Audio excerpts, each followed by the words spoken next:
हे अर्जुन, प्राणी का कोई भी कर्म नष्ट नहीं होता। मनुष्य को अपने हर कर्म का फल अवश्य मिलता है। इस तरह प्राणी के कर्मों के अनुसार उन कर्मों का फल हर मनुष्य के प्रारब्ध में लिख दिया जाता है। इसी कारण हर जन्म में मनुष्य अपने ही कर्मों के बंधनों में बंध जाता है। इसी कर्म के बंधन में बंध जाने के कारण मनुष्य आवागमन अर्थात जन्म जन्मांतर के चक्रव्यूह में फंसा रहता है और उसे मोक्ष प्राप्त नहीं हो पाता। कर्म के बंधन से आवागमन या जन्म जन्मांतर का क्या संबंध है? मनुष्य अपने एक जन्म में जो कर्म करता है, उन कर्मों के फल के रूप में पाप और पुण्य दोनों ही होते हैं। कभी पाप अधिक होते हैं तो कभी पुण्य। दोनों का दुख सुख भोगते हुए मनुष्य अपने नए जीवन में जो कर्म करता है, उनका हिसाब पाप पुण्य के खाते में नए सिरे से लिख दिया जाता है।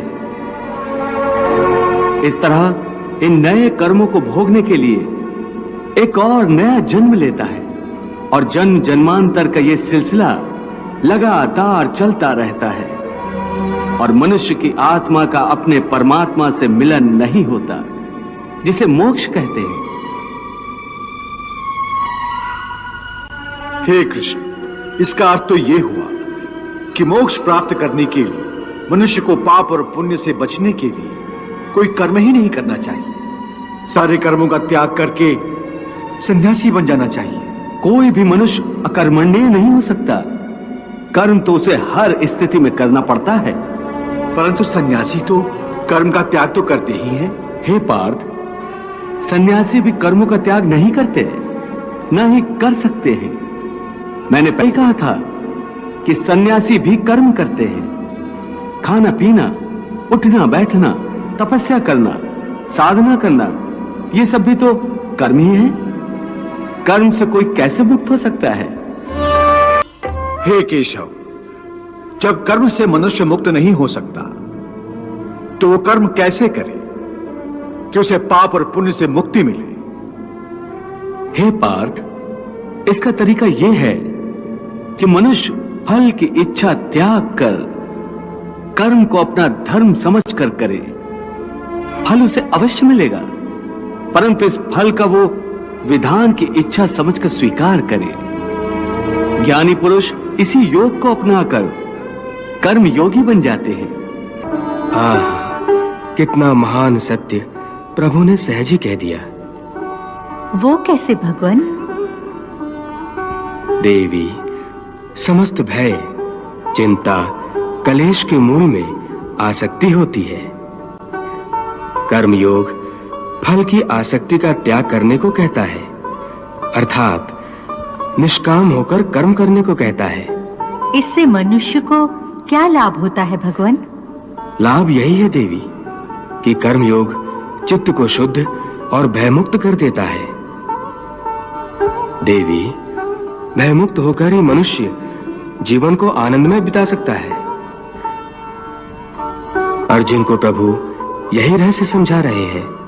हे अर्जुन, तुम इंद्रलोक दिव्यास्त्र पाने के लिए गए थे, तब उर्वशी के मोहजाल में नहीं फंसे थे। उर्वशी से मोहित नहीं हुए थे, क्योंकि उस समय तुम्हारा मन निरासक्त था। मैं तो यहाँ अपने अतिथि की सेवा में अपने आप को समर्पित करने आई हूँ। नहीं नहीं, ये धर्म नहीं है, ये तो अधर्म है, पाप है। हे अप्सरा, मेरे लिए हर वो स्त्री जो मेरे विवाह बंधन में नहीं बंधी आदरणीय है, देवी और माता समान है। तो क्या पृथ्वी लोक का यही धर्म है कि पुरुष एक कामातुर स्त्री की प्रेम याचना को निर्दयता से ठुकरा दे? परंतु देवी, आपका मेरा रिश्ता एक स्त्री पुरुष का नहीं है, बल्कि धर्म और इंद्रलोक के नियमानुसार भी आप मेरी माता हैं। परंतु आज कैसे विचलित हो गए हो? उस समय तुम अपना धर्म नहीं भूले थे, परंतु इस समय तुम अपना धर्म भूल रहे हो। इसका कारण जानना चाहोगे? हाँ केशव, तुम्हारा मन तुम्हारे काबू में नहीं है, क्योंकि तुमने कर्म योग नहीं अपनाया। क्या कहा? कर्म योग से मन काबू में रहता है? हां अर्जुन, कर्मयोग के कारण कर्मयोगी का मन इधर उधर भटकता नहीं है। कर्मयोगी की बुद्धि स्थिर हो जाती है। जिस प्रकार पत्थर के एक मजबूत चट्टान को नदी की तूफानी लहरें भी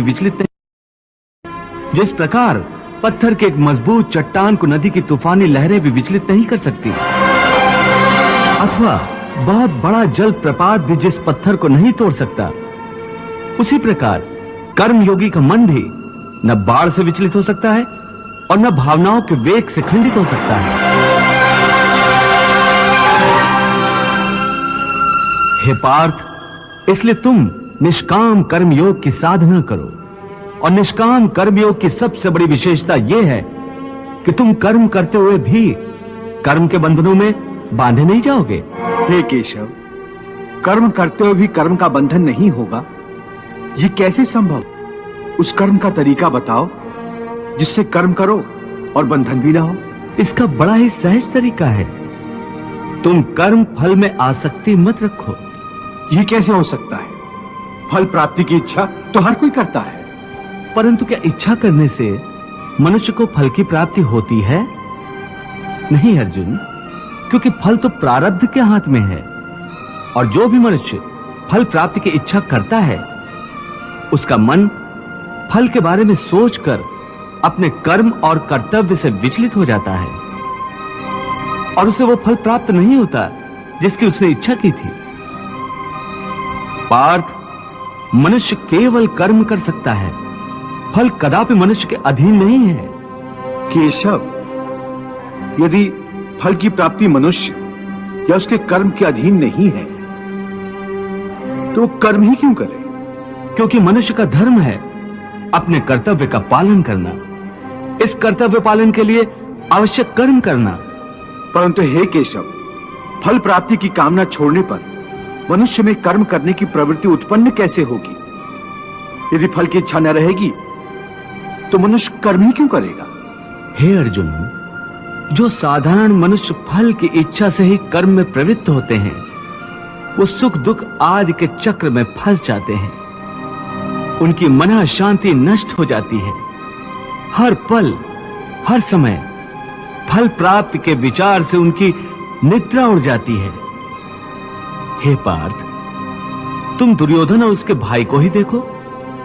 बचपन से ही दुर्योधन, शकुनी और दुशासन आदि ने हस्तिनापुर के सिंहासन को प्राप्त करने के लिए कितने अधर्म किए, याद है ना तुम्हें? उन्होंने जब भीम भैया को पानी में फेंक दिया था और वो घटना भी याद होगी जब इन्हीं कौरवों ने तुम सब पांडवों को लाक्षागृह में जलाकर मार डालने की चाल रची थी।